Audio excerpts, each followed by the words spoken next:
Вика в третий раз поправила прическу, глядя в зеркало витрины. Сентябрьский ветер игриво трепал подол ее платья цвета морской волны, а сердце стучало так громко, что, казалось, его слышали прохожие. Первое свидание вслепую. Что может быть волнительнее? 3 недели переписки с Артемом в приложении для знакомств, и вот она здесь, у фонтана в Центральном парке.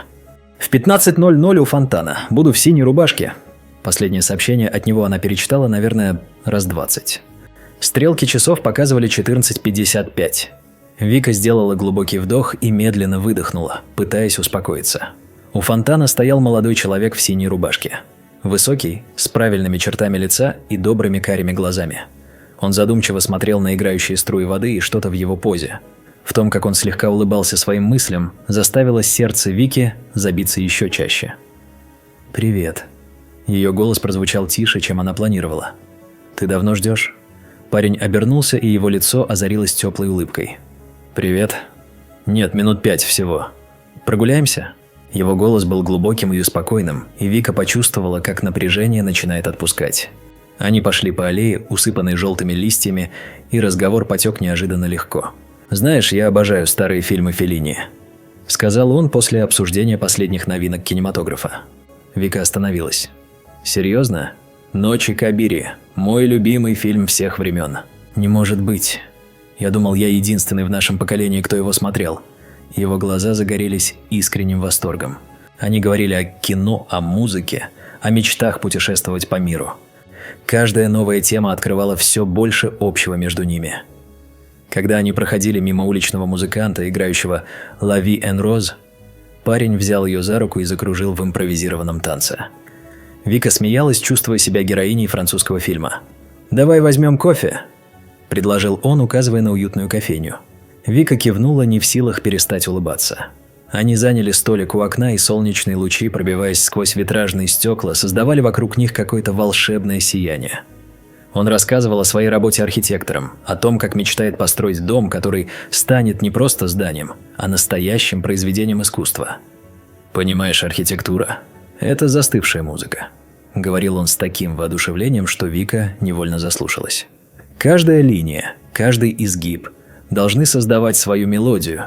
В этот момент телефон Вики завибрировал. Она машинально достала его и замерла, глядя на экран. Новое сообщение от Артема. «Я у фонтана уже полчаса. Ты где?» Время остановилось. Вика медленно подняла глаза на своего собеседника, который все еще улыбался, не подозревая о ее открытии. «Ты не Артем?» – выдохнула она. Он удивленно поднял брови. «Нет, я Максим. А ты не Алиса?»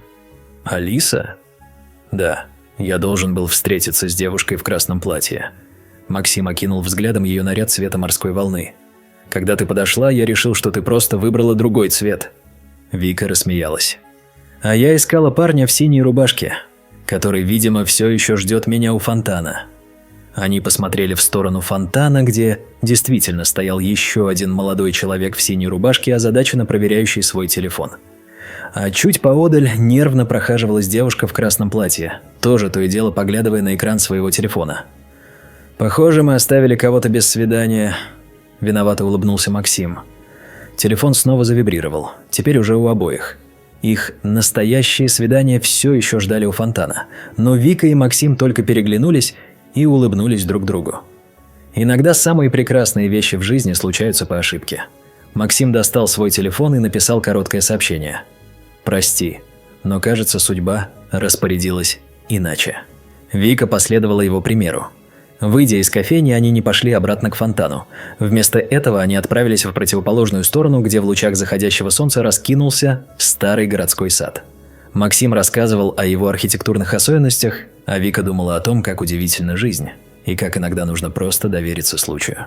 «Знаешь», – сказал Максим, когда они остановились у старинной беседки, – «я всегда верил, что настоящие встречи происходят не по плану».